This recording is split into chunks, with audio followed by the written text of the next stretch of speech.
Mm. Molly McMaster, thanks for talking with me. Well, I came into this just wanting to learn more about the UHL experience you had, but I found out you did a lot more than just that. But um, yeah, you've told me a few stories, but tell me more about how all that started. Well, it's funny. First of all, thank you for even considering having me on because it's pretty awesome to kind of take a trip down memory lane. So I was diagnosed with colon cancer on my 23rd birthday, 101 years ago, or at least that's what it feels like. And I was just this angry college student at the time who everybody kept saying, "Oh, it's impossible. You're too young. There's no way you could have colon cancer."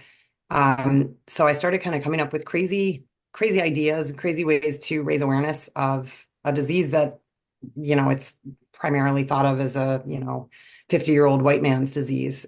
So I started with inline skating across the country from my hometown of Glens Falls, New York, all the way out to Colorado, where I'd been going to school when I first started having the symptoms really badly. And that was kind of the first thing that happened. And then from there, it was one after the other. I came up with the idea to build a giant colon to raise awareness of colon cancer, obviously. And, um, that's one of those out of the box ways. That's one of those things where, for me, it was make it funny or make it so people would talk about it, because that's the first step to getting people screened. And, kind of snowballed after that. I had taken a job. Actually, before that, after I skated cross country, we came up with this idea. Another young survivor came up with this idea to do a calendar of young people all diagnosed under the age of 50. And we were all wearing, you know, things that would show our surgical scars. So for me, I posed in a bikini with my hockey stick and my skates. And it was kind of modeled after Janet Jones Gretzky from, I don't know, 1998. I think she was in Sports Illustrated, posed that way. And then fast forward, while we were doing all these things with the organization we had started, which was the Colon Club, I also got the opportunity to take a job with the Adirondack Frostbite of the United Hockey League.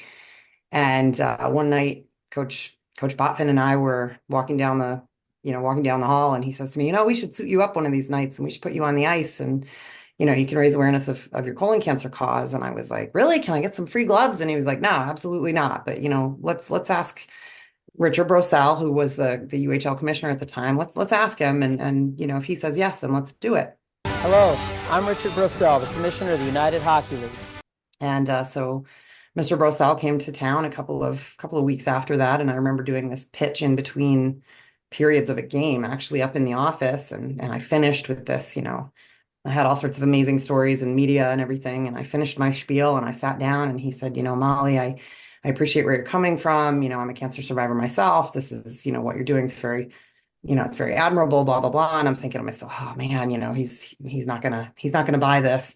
And he says, but instead of, just skating with the Adirondack Frostbite, I think you should skate with all 14 teams in the United Hockey League, and let's really get some awareness for your cause. What I feel is a golden opportunity to be part of the highest caliber of hockey being played today.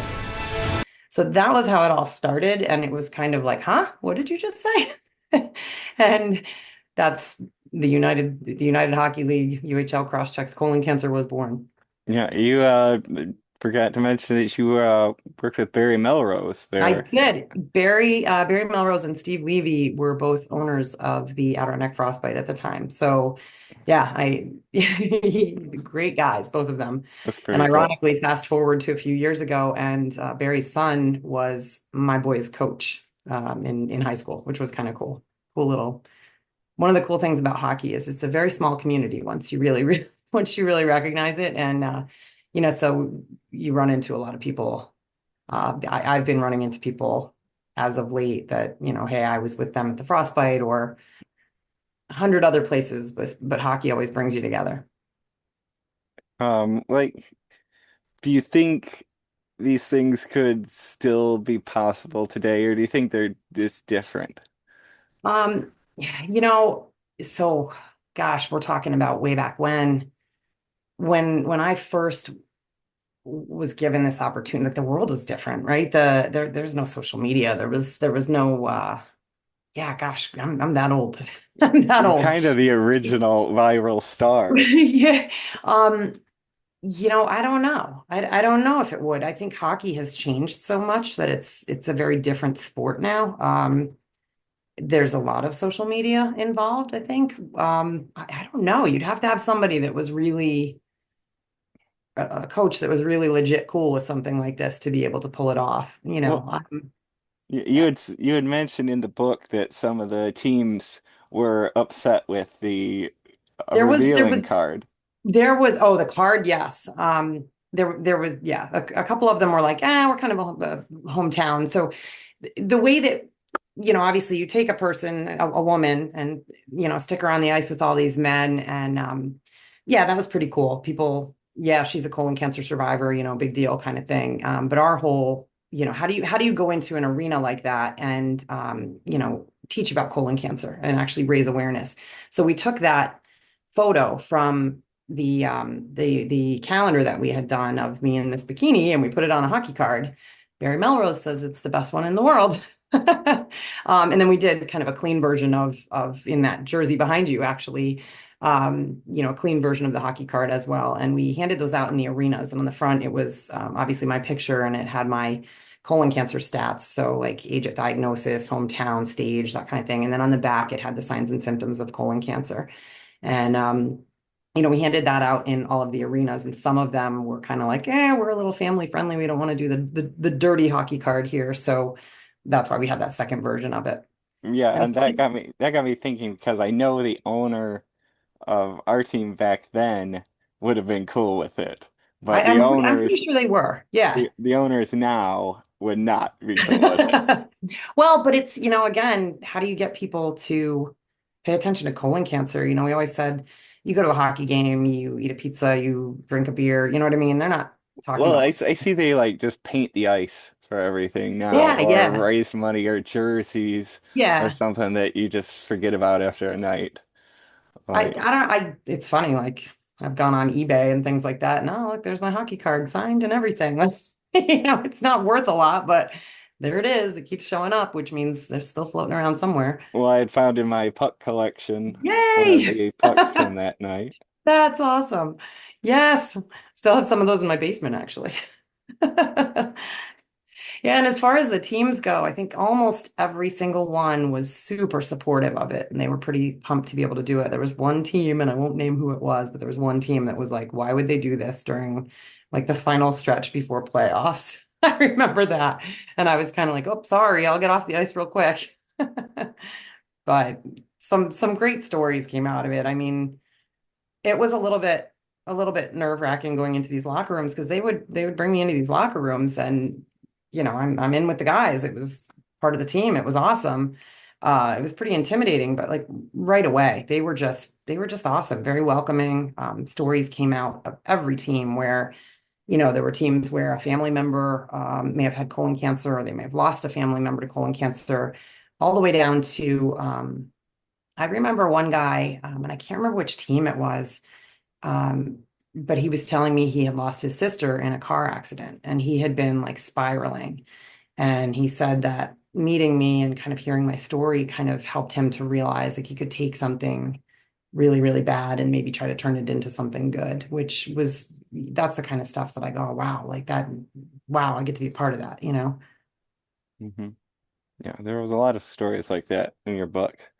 Um, Another thing we had talked about was And a the man. Enderman. I always thought he was just born from that hockey game, but you said he was with Fleet, and you said you'd done other things with him, but there wasn't anything about that in the book. Well, so it was yeah, when we did our calendar, the calendar of young people all diagnosed under the age of 50, which is 22 years in the making now at this point, I think. Is that right? My math is not good. So um but Fleet had been a sponsor of ours through a couple of the projects, one of which was the colander. And with the UHL cross checks colon cancer, they were like, oh yeah, we're gonna send Enaman with you. And I was like, Enaman? So there's this giant walking enema coming with me to all the arenas, walking around, passing out Enaman dolls, passing out his own cards. I think there were a couple arenas where he got on the ice in between periods and refed games, with the little kids that were doing the entertainment for the night. So he was in there though. But it was, again, how do you get people to talk about colon cancer, which is the first step to getting them screened? And that was another point. It was awesome. Yeah, I remember them all over the place and after that night. Some like crazy places. I think we had some golf club covers, which unfortunately I think I gave mine away, so I don't have that anymore. But we have Christmas ornaments and somebody had earrings. I think it was Muskegon where there was a group of nurses who showed up and they all had like homemade Enaman earrings and hats and the whole nine yards. It was cool. Yep, yep. You sent me some pictures of those. Yeah, you seem to really like Muskegon, which kind of Well, they were really good to me. I know they were kind of the arch nemesis, right? You guys were. yeah. Um, I think I saw them more than any other team. That was why I think I played against them four times and with them once, and they were just really good to me. And then they came to Glens Falls to play against the Frostbite in the first round of the playoffs. And my mother called me late one night, 10:30, 11 o'clock at night. She's like, who is, she named, I think it was Jason Lawmaster. She's like, who is Jason Lawmaster? And I just started laughing away, giggling away. She said they just called from some hotel room in Glens Falls. The whole team was hooting and hollering in the background. They all wanted to talk to you. So of course, when they got to town, came into the locker room, I went in and, sat right down with them. And, everybody was, like I said, it's pretty intimidating to walk into a locker room of all guys. And they were just, every team was really, really welcoming to me. So it was very, very cool. It was an amazing experience. Yeah, and a new team every night. Yeah. Yeah. And So, most of the teams I was able to get on the ice in the morning and practice with them. And how cool is it to, gosh, I would have to go back and look through my own notes to remember which team it was. It was early on.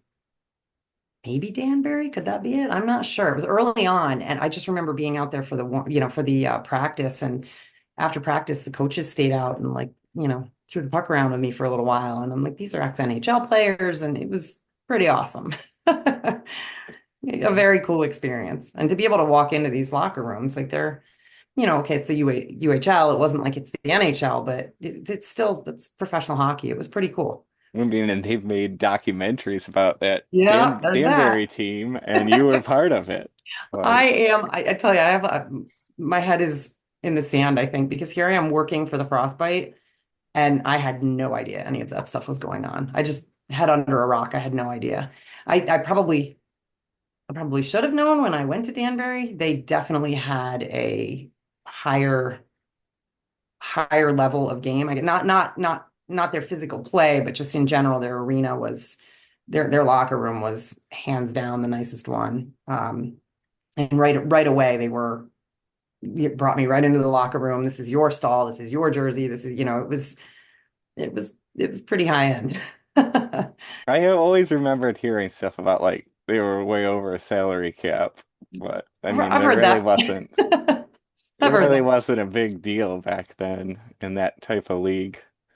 Well, when you put them, I mean, I don't think I don't know all the back story. When you put them up against our guys, I don't think our guys were making, anything more than what they were saying they were making. And these poor guys all lived together in these small apartments up in, up north. And, see, I don't know, seeing the difference, I understand how they were able to pull off what they did, sort Well, of. they didn't win the cup. They No, that's lost to true. Kalamazoo, and They lost to Kalamazoo, and that was Kalamazoo. I think you guys had the coach that I thought was just he was super chill. He was a good dude. he was a pretty chill guy. Yep, Yeah, Mark yeah, Reeds. Question I had this puck. Do you remember who designed the logo? absolutely. Yep, absolutely. It was a friend of mine. His name is Chris Bent, and he actually did some greeting cards for the Colon Club also that were kind of silly little greeting cards like, "Hey, thank you from the bottom of my heart for getting your colonoscopy." It was a little squiggly guy with, and actually we did too. We did a boy and a girl card with a little heart, and we just kind of did like greeting cards at one point that were funny. And when it came time to do the UHL cross checks, we were like, we got to have Chris do our logo. So that was the whole point there. It's definitely a cool logo. Definitely. It was cute. Yeah. And actually, one of the guys who works at the rink that I work at now or out of, he saw the puck, saw the logo, and he drew it on the window of my gym where I train out of. So it's actually that same exact thing sitting on my gym window Oh, cool. Still or right now. Yeah, no, he just oh, did it like a month or two ago. Yeah, so it's still there. that's cool. In Roanoke, you had 10 minutes of penalties in that game. Yeah, I remember at the couple, I don't know, it was maybe a year ago. I don't know. I somehow got sucked into I was looking online for something and managed to find like a blog message board, something about the UHL, and I was kind of reading about it. And someone put a question in there about why did Molly McMaster get that penalty? And I was like, I don't know if I should say anything. It was kind of premeditated, to be honest. I was getting ready for the game, or I must have just walked in or something to the arena, and I ran into a couple of the referees, and I kind of started to get to know some of them also. Excuse me, because obviously we would have some of the same refs in different cities, and one of them came in. He's like, "You didn't get on the score sheet yet," and I said, "No, not yet." I almost did. I almost did in where was it? Motor City, I think it was. But no, alas, I did not. So they were like, "Wow, we got to get you on the score sheet." So he's like, "Here's what we're gonna do," and he basically told me to go up and stand at the face-off dot when I'm taking the opening face-off and tell him that he had a small So he gave me a 10-minute misconduct right off the bat. And then I got into the box and I remember thinking, oh man, I just gave up my one shift. But I think the coach let me have another shift during the game at that point, which was a little scarier because that first shift is like, everybody's getting their feet wet. They know I'm out there. Mid-game, it was a little scarier, but it was cool. Were there any teams that you like weren't ex that you never thought you'd want to play for? Um, you know what, at the time, I don't know. I think probably Danbury was a little bit intimidating, but I didn't know why. Well, that's not true. I knew that they did a lot of fighting. I was a little nervous about that. Um, Kalamazoo actually, I think it was Kalamazoo. They like took advantage of the fact that I was out there. Like they went off the rip, they went hard, and almost scored. I think it was Kalamazoo. I'm blanking. Um, I wouldn't say there was anybody I didn't want to play for. The one team that, like I said, I don't want to name them, but the one team where the coach was like, I can't believe that they're doing this while we're like trying to get into the playoffs. I was that's the only one that I was kind of like, yeah, I don't really want to be here. But they had a player on that team that had been at the Frostbite, so I had known him and he was awesome. He welcomed me in anyway, so it was like, okay, I guess it's okay. And there were just it's funny because I can tell you like every team there was some story that went along with it. There was every team was there was something and it was all awesome. They were all just very, very good to me.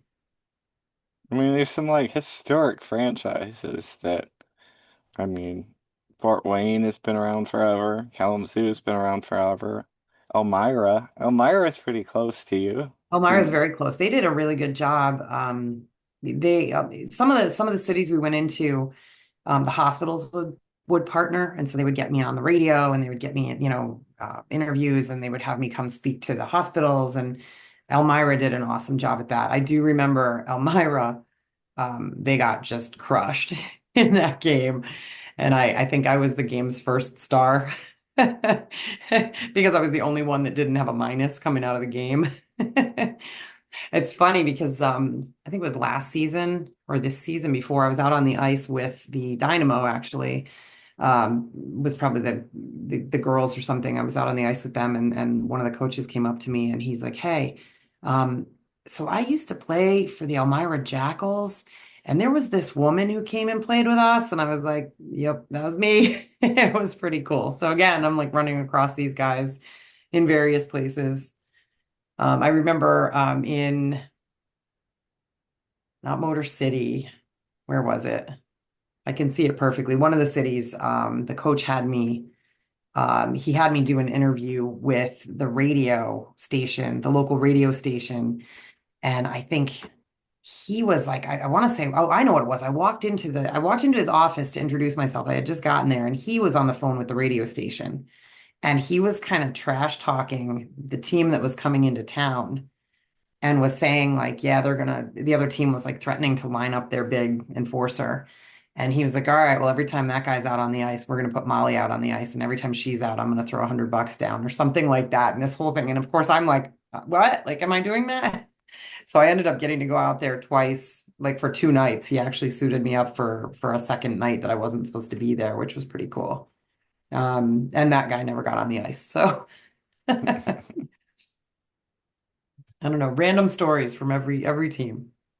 Again, Danbury was crazy. I think they were the most creative. They had, I know they played music through I'm coming out. They had us come out of the tunnel and everything, and I think Dude Looks Like a Lady was playing, and then they had Motley Crue doing Girls, Girls, Girls, and they just had a lot of little silly things that they went along with it, and I thought that was awesome. They just did a great job. Well, I don't remember exactly. Was that a lockout year? Because I remember a lot of the Red Wings went and played for Motor City, like Motor during City. during That's the one I Hatcher. almost scored. Yeah, no, that was I believe it was the year before. I want to say it was the 2000, hang on, 2006. I think it was 04, 05. I believe was the lockout year. I think. I might be wrong, but they weren't there when I Possible. was there. Motor City was Brent Gretzky was there. And I remember walking in and he definitely looks like his brother. So when I walked in, I was like, oh, that's odd, and then come to find out it was him. Um, that's the team I almost scored with. And that's the team that I didn't get the chance to skate with them in the morning because they had been on a road game the night before, so they didn't have a practice in the morning. So walking into the locker room was the first time that I had the opportunity to meet them and for them to, the coach, I walk in, the coach introduces me as, hey, this is the girl that's going to skate with us tonight. And I remember, I don't know if I'm supposed to tell this story or not, but I remember Brent Gretzky, like there was the locker next to him was open and there was a bunch of stuff sitting on the seat. And I walked in and the coach introduced me and he had been like clearing off the seat. And then when the coach said, oh, she's the one that's going to play, he put the stuff back down on the seat and he like started wiping off his lap. Like I'm supposed to come and sit with him. And I'm like, I'm not sitting there. I don't know where that thing's been. And everybody started laughing and they're like, okay, she's welcome in here. She's got a sense of humor. So, the stories were great. A lot of fun stuff came from it. That's one small arena. I've been there to where they play, and that's a weird little arena. I I mean, don't I don't remember it. I remember the hallway, and that's about I that was remember the crease that I was in. tiny and full of bleachers. Uh, How that one was. But I mean, compare that to like Rockford, which is in the AHL now. I mean, it's huge stadiums compared to like itsy bitsy you know which one was stadium. the biggest? And actually going back, Rockford was big. That was an awesome. That's where the coach was on the radio. That's right. And the game, like the game that I was supposed to play in, Rockford played against the Ice Hawks or the Frostbite. They were the Ice Hawks before they became the Frostbite. So now that I'm like remembering all these things, Rockford, I remember being in the locker room beforehand, and all these guys are like, "Oh, she's going to throw the game. She wants, she works for the Frostbite." And I had learned like somewhere along the way that they go up like, and they throw $100 or whatever up on the board for the game-winning goal. So of course I came prepared. I brought my $100 bill and I tacked it up on the board, and the guys are all like, "Woo!" And they ended up winning, which was good because I didn't want to be the one that threw the game. Um, the Rockford they did an awesome job there too. And I think the biggest arena I skated in was Fort Wayne. That one was huge. That it was, I mean, and it looked empty, but I think they had the most fans. It just looked empty because I think it seats, 15,000 people or something crazy like that. That Yeah. was a fun one. One of the guys I think broke his nose on that shit during my shift, no less. So I've been to Fort Wayne a lot. Not a fan, but yeah, I've been to um the Rockford the following year. It was like the finals, game six. They ah. they beat us. But those are Rockford had both a wild crowd. I they liked that. did. And And then one of the things that came out of Fort Wayne, I remember, I remember, and there are pictures of this. They did the starting lineup, and I was down. I was the last one that they called, and I remember when they called my name. You skated from the goal line all the way up to the red line, and when they called my name, I remember like looking up and everybody was on their feet, and it was hardly a sold out crowd because it was such a huge arena, but there were like 7,500 people or something like that, and everybody was giving me a standing ovation. And I'm like tearing up on my way to the red line. I'm like, okay, don't cry. That's pretty stupid to be crying in hockey. And then they did a post game skate afterward, after that game, and this little girl came up to me afterward and she, can I have your autograph? And I said, oh yeah, of course, and I'm giving her my autograph and she's like, I'm mad at you. And I was like, what'd I do? And she's like, well, I wanted to be the first girl Comet. And I thought that was just so cool. Because that was one of those reminders of like, okay, wait a minute, this is more than just even colon cancer. There are other things at play here too. So it was neat. Um, so the Enema Man, did he already know how to skate, or did you have to find somebody special that wanted to be in an enema costume You know and could what? skate? I think that the guy who normally came with us could skate. I don't remember him being like, Wayne Gretzky or anything like that, but I think he was the skater. And I believe we had more than one person come. It was usually one guy, but I think another one came here or there. Yeah. I kind of wondered that. I was like, this got to be hard to find somebody that knows how to skate and is willing to get into this costume. Oh yeah. And then I mean the thing was that this part of it was, 7.5 feet tall or something like that altogether. It was funny. We had a good ride. Definitely. Um, Trying to think of what other I have to go through the list to think about everything and like yeah, there are all these memories that like when you say something, my brain goes right back to it. anything about Flint? I've never been to Flint. Oh, Flint. I've Oh, they were heard really funny. bad things about Flint. Well, no, they were again, really good to me. They had me come in for practice, and one of the things that I kind of missed out myself was having that team camaraderie, like the joking, like the hockey players were always goofing with each other, right? And I got in there and somebody put shaving cream in my glove, and I was like, oh, they love me. Like if they're willing to mess with me like that, I'm okay. It's the ones that didn't do things like that I was like, uh-oh, are they going to take me in? But yeah, no, they were awesome to me there too. I'd rather get shaving cream than water from somebody from Flint. So Yeah. No, yeah, some of them played little jokes here and there. It was funny because I would like autograph the hockey cards, and they all loved that, especially the dirty one. Um, yeah, again, I mean, like I get such a smile when I think about all the crazy stuff I was able to be a part of, who gets to do that? I get to play hockey and raise awareness of colon cancer at the same time. It was a blessing. It was really cool.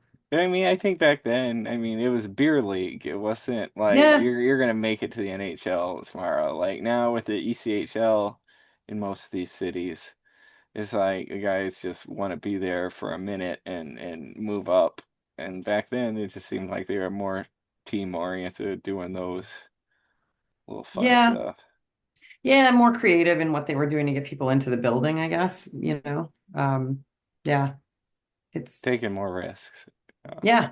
I mean, yeah, you think about again, like and some of them struggled. Like you go into some buildings and they brought in a huge crowd and others were struggling to get anybody in the seats. And what are they doing to get people in there? I mean, I'm sure what we did was part of that, right? They were trying to get more bodies into the building and that was a different crowd for them. So, hopefully that helped there too.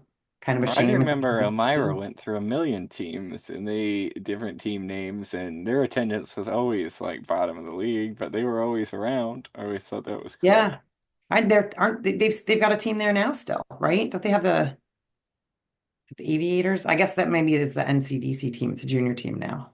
Mm, And I know this because Dynamo has a team in the NCDC. So that's cool. Yeah, a lot of those teams. Muskegon's now in the and something that one that's that goes that's to the NHL. that's the USHL, and that's so USHL, yeah. stuff I'm learning all about all this as my son and my son is, in that age group where he's trying to get somewhere like that. And yeah, Muskegon's part of the USHL, which if you follow any other Canadian hockey league stuff that's just happened with regards to college hockey and everything, there's like we're all waiting to see what's going to happen there. I think it's going to be harder and harder to play. I mean, I'm zero authority on this, but I think it's going to be harder and harder to play high level junior hockey as and college hockey is going to get better, and Division III hockey is going to get better, and it's going to be a cool time to be watching hockey. I think the level is going to get better with what's happening, but it's also stinks because kids who maybe were going to play Division 1 may not be able to make past Division 3. Kids who maybe could have made Division 3 may not make it at all now. The whole landscape is changing, and that's hockey as a whole. The game has just changed. That's one thing I know. Like, would they allow something like what I got to do nowadays? I don't know, but could I have handled it? Probably not. I mean, I didn't have the skill level then necessarily, but you can get away with it, or I could have. Now you can. It's a big puck possession game now, and you know what I mean? The skill level is just through the roof now. We can hear him saying insurance won't cover that or something. Yeah, probably, probably, We'll probably. just I can we'll sign just my write life you away. we'll just write you a check instead. Of all the teams, actually, I think Kalamazoo is the one that made me sign a contract. Yeah, I read that And in your book. It was yeah, like the and I, only mention you had of them. yep. And I had to sign it. It was for the love of the game was my pay. And I was like, okay. No, that was again like more memories. It was great. Yeah. Yeah, it seems like everybody knows each other in hockey It's such a comparatively. small world.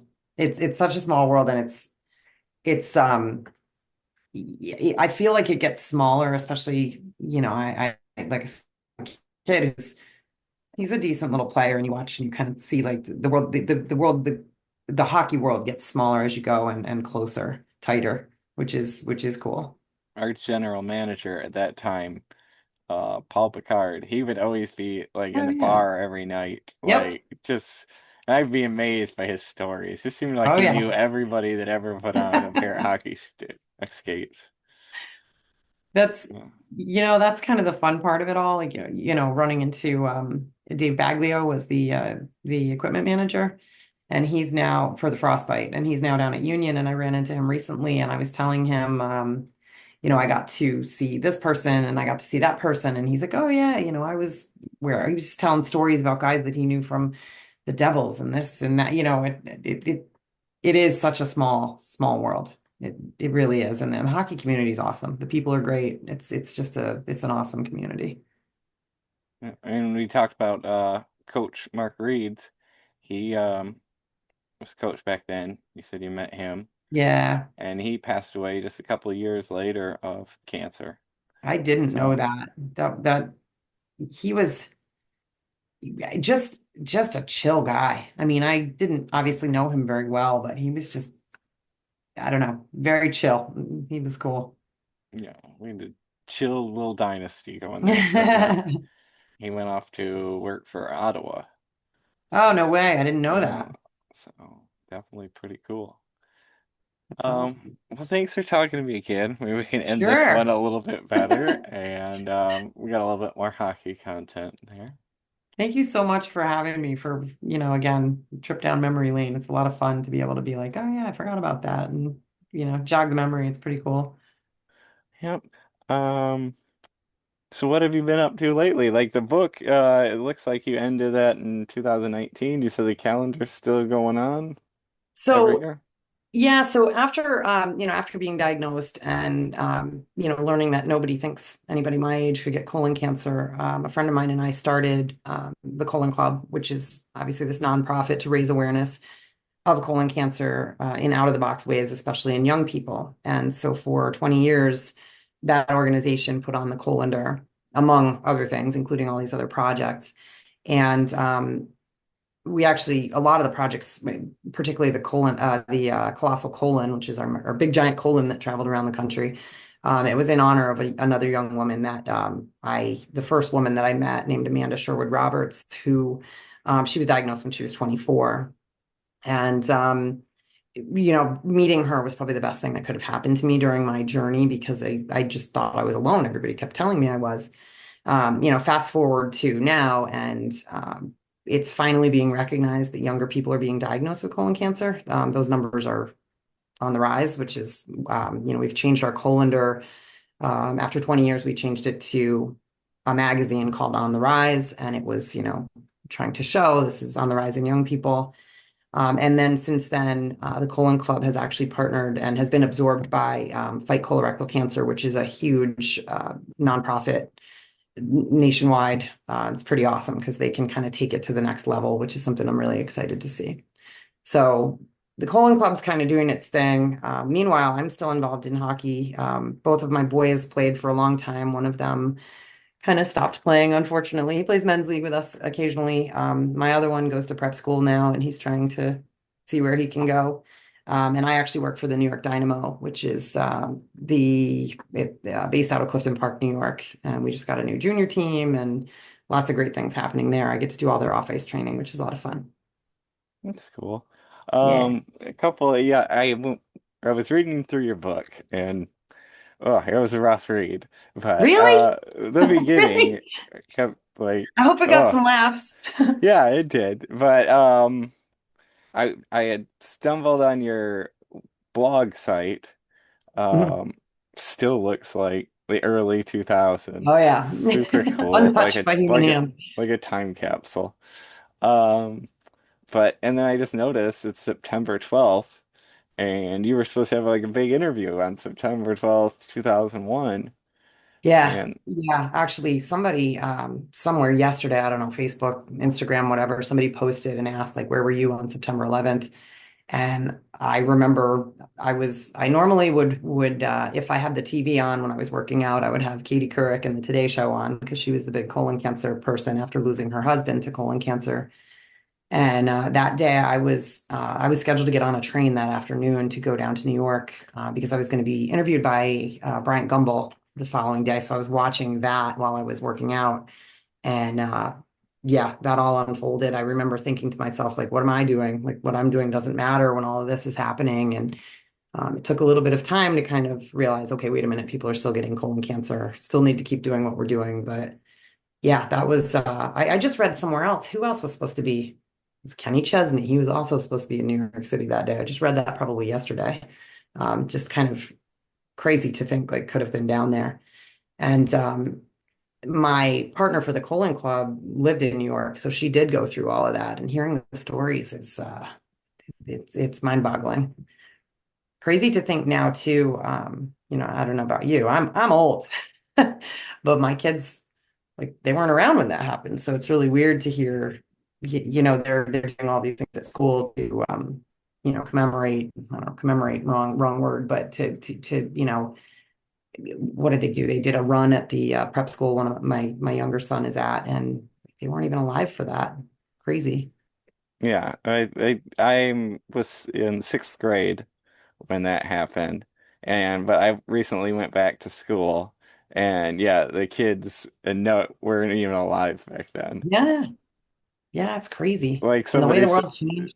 somebody was talking at the table about 2004, and I was like, "Oh, I remember 2004. What were you doing?" He goes, "I was being born." And I was like, "Oh." Little baby.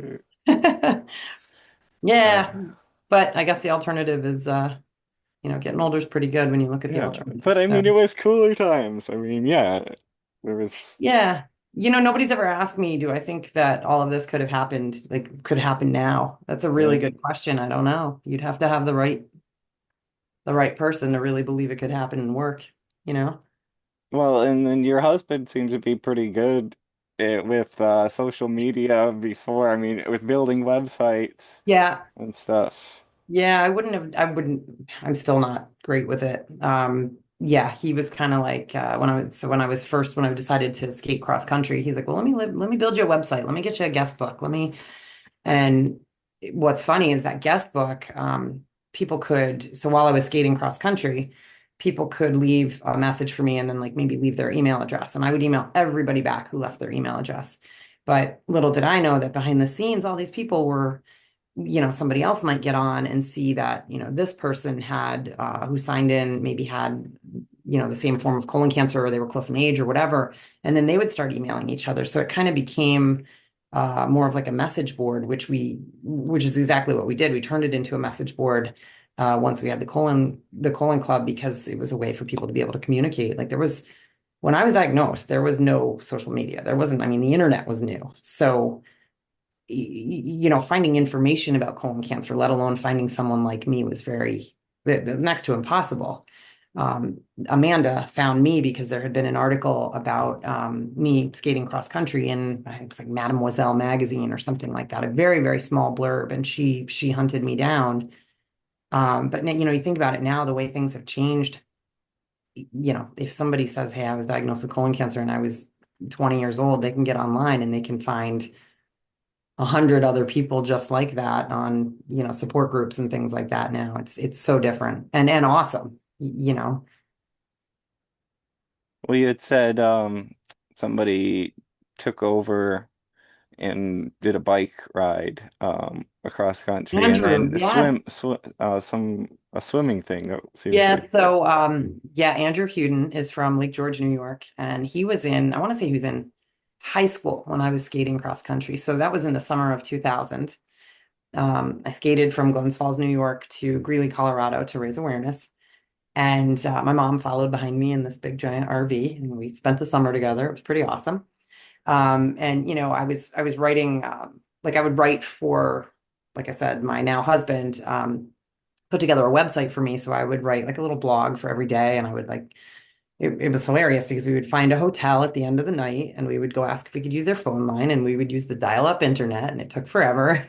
And we would send the story back to my husband, or my boyfriend at the time, who would then upload it onto the website. And at the end of each week, I would take those and turn them into a column for the local newspaper, the Post Star. And unbeknownst to me, this kid is reading about it in the Post Star every week, and he's in high school. And as he got out of school, he decided, well, I want to do something too. So his first bike trek was up around the Northeast, and I remember meeting him in Lake George for the send-off day, and then I think it was the 10-year anniversary. He decided he did like a little bit more and a little bit more and a little bit more. And at the 10-year anniversary, he biked back from Colorado. He did my route, which took me 71 days. He did it in 17 on his bicycle. And then, after that, he did multiple bike rides, and he ended up he hurt his knee badly enough that his doctor was like, nope, no more biking for you. So he's like, okay, I'm just going to swim the length of Lake George, and he called it the ripple effect, which goes back to the whole one drop of rain, which I don't think I touched on yet, but he called it the ripple effect, and he swam the entire length of Lake George, which is 32 miles, again, to raise awareness and to show, one person can make a difference. And that kind of comes back to when I was skating. I think it was like my last day or the second to last day.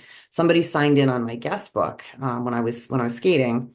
And they said, Molly, one drop of rain ripples an entire pond. You'll never know the lives that you've touched. And I have always kept that phrase. Kind of has been one of those things that I think, okay, yeah, that's I now look back and I go, wow, I can't believe I'm kind of sitting in the middle of this pond, because I'm able to look at other people who've like seen what I did, and I'm just some nobody that was mad that I had colon cancer, and that people said, oh, you can't have that, you're too young.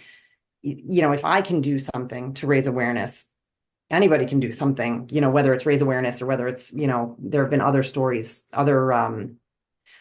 we had one person who was in our colander who then he set up this whole clinical trial thing with, what I hope happens is that people kind of, they see what I did, and I'm just some random person, and they go, okay, I can do something too. And then they do something that speaks to them. For me, raising awareness was kind of that was something I could do.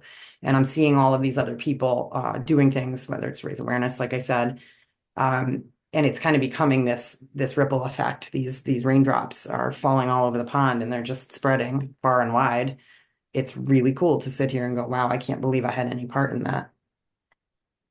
yeah. But I mean, at the same time, did you think that maybe that like dilutes it a little bit? Like when you were starting, like yeah, you were able to get the RV and the sponsors and stuff, but now like these places probably get inundated with everybody in a camera who Maybe, wants to like maybe that the time period. maybe, but I also feel like like the same with the times changing, like what I did then was like innovative or whatever, creative, whatever. Like now there are new ways you can do it. You're right, because everybody's trying to go viral and everybody, but there are other things you can do. The one that I was just talking about, this gentleman that was in our colander, he and I don't have all the details. Like I'm going to mess it up. Let's put it that way. But he was a scientist, so that was kind of his area of expertise. So he managed to put together this. It's like a database for clinical trials, and it's all different cancers. And I remember picking up my dad's magazine, Time magazine, one day a couple of years ago, and he was on the front cover because of what he had done. It's like, it's amazing to see. You know what I mean? It's amazing to see what people can come up with on their own. And that's, when I was diagnosed a zillion years ago at the age of 23, and then we put together the colon club, I remember having conversations about the fact that like right now at the age of 23, 24, up to, I mean, I was 30 when we did the UHL cross checks colon cancer. At some point there was going to come a time where people aren't going to drop jaws anymore when they saw me, because I was going to be the age where you expect that I'm going to have colon cancer. You know what I mean? So knowing that other people are kind of picking up the torch now and doing things, their own things that speak to them, I think is just, it's just incredible. Yeah. I mean, when I reached, I guess the message was lost on me because I was far too young. But yeah, I mean, I would the thought like we're 20 years past then. People are getting closer, but your Yeah. whole message was to worry about it when you're younger. Well, I don't want, Not not worry not about it. saying not worry about it, but I mean, I had very, very obvious symptoms. Yeah. Very obvious. If And I those had been 50 doctors just years, seem to right. like be So clueless. yeah, and I guess I didn't know that I needed to not I didn't know. It was more of a you don't you don't question your doctor. You know what I mean? You don't do that, or you didn't then. And so I just said, okay, yep, you're right. And I kind of went with what they said. And nobody ever said to me, hey, colon cancer is a thing. I had no idea what it could have been and was just listening to the doctors. And I think now one of the reasons that I wanted to raise awareness so badly was to be able to say like, hey, this could happen to you. Is it likely? No. But if it does, make sure you stand up for yourself. Because as a college student, at the age of 21, 22, I'm not going to be like, hey, it's a random Wednesday. I think I'm going to go get a colonoscopy today. Like, no, no, no. The only reason I was going to ask for that is if I truly felt like I needed that. Nobody's going out to get one just because. And that option wasn't there because I just didn't know what it was, you know? Well, it seemed like they dropped the ball a bunch too. Like A little ones bit. were ordered and not done, and same with Amanda too.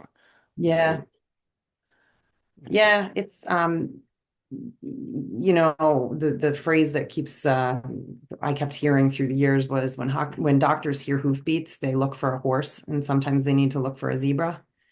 And, obviously Amanda and me both being these zebras, sometimes it can be something else. So you kind of have to arm yourself with the knowledge and be ready to stand up for yourself too, I think. I was gonna say, yeah, rollerblading is way cooler than bike riding. I don't know. He So, was pretty cool to do that. but it's definitely not as safe. Like I can't go rollerblading down my street just because of cars and stuff. You had mentioned that there was places that you went through that don't normally let rollerbladers. I mean, was that pretty dangerous?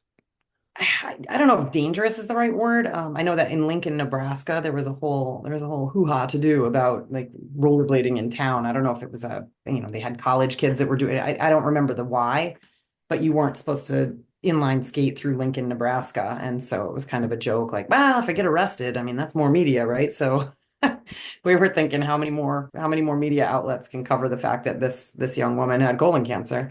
So I was sort of prepared to go to jail for it. I didn't want to. But yeah, overall, I mean, again, I have to like look back and go, gosh, I can't believe that I did that. Like it was such an awesome summer to be able to say, yeah, I skated 71 days straight we skated, and my mom drove behind me, and we talked on the walkie-talkies, and we talked to media, we told the story, we blogged about it, it was incredible. And the number of people who picked it up, I can remember following Oprah on the news coming out of Cleveland. Like, that was pretty cool. It was like the lead story coming out of, and then other things that we had done. The Colossal Colon, I remember making the Yahoo, I don't know, top 10 news stories or something like that. And, I with the Colossal Colon, I got to be the host for Jimmy Kimmel one night. Like, who gets to do that? And I remember my best friend called me one day. She's like, why did my husband just call me and tell me he saw your picture in Playboy? I was like, dude, no, I didn't. But they had gotten the article, or the press release for it, and they had a picture of me inside the colon, ran it in Playboy. So it was getting the story into these random places where no one's usually talking about colon cancer, and just kind of getting the message there. So people, again, the first step to getting somebody screened is to get them to talk about it. Yeah, That was the very goal. cool. It That's always pretty throws cool. people off now. I feel like I have two lives. I have like my hockey life where I'm doing all that the off ice training, like I said, and then I have like my colon life, and sometimes the worlds collide. So it's funny when people they don't know the story. The colon side, I'll get random phone calls and emails like, "Hey, I had my colonoscopy this week. Thanks for doing what you do." And yeah, and then the other side of it's like, "What's a colon?" Mm. Well, yeah, definitely we learned a lot more, and you definitely inspired me to reach out to more people Ah, and there it get is. some interviews. Yeah, you should book. Available on Amazon. One Yeah, Drop of Rain, creating a wave of colon cancer awareness. And I think it's funny. I don't know. Maybe there are some sad parts. I will say that. I know I have seen my father cry like twice in my life, and one was during all of that. I remember being in the hospital. I remember that very, very vividly. And I cry when I read that again. So yes, there are parts that are hard, but there are also, I think, some really good, funny parts, so and do you hopefully do you inspiring. do anything with the hockey team and you're working for now? And Well, so it's funny. I still play a little bit occasionally. I was supposed to play this morning and I bailed. I went mountain biking instead. But it's very funny actually. The the the guy who's in charge of all the coaches with New York Dynamo used to play for the Frostbite. And then we have another player whose son is in the program. And then just recently, Sylvain Cloutier, who used to play at the Frostbite. He's played many places, but he played at the Frostbite. And then last I knew, he had been down in Corpus Christi with the Ice Rays, coaching that Null team. And he recently took the position of the Adirondack Thunder, which plays out of the Glens Falls Civic Center, which has a new name, and I can't even. I'm going to get in trouble. I think it's the Martin Harding Mazzotti Arena now. I can't say that all at once. But so, I'm crossing paths with some of these guys. The equipment manager who was there, he's now at Union, and I see him occasionally, which is a lot of fun. So I don't know. It's fun to kind of cross paths with all these guys. And yeah, I don't get on the ice as much with the kids as I wish I did anymore, but it's because I'm in the gym with them. So it's a good trade-off. they're building a brand new rink downtown Kalamazoo, multi-million dollar, and they're closing all the youth rinks.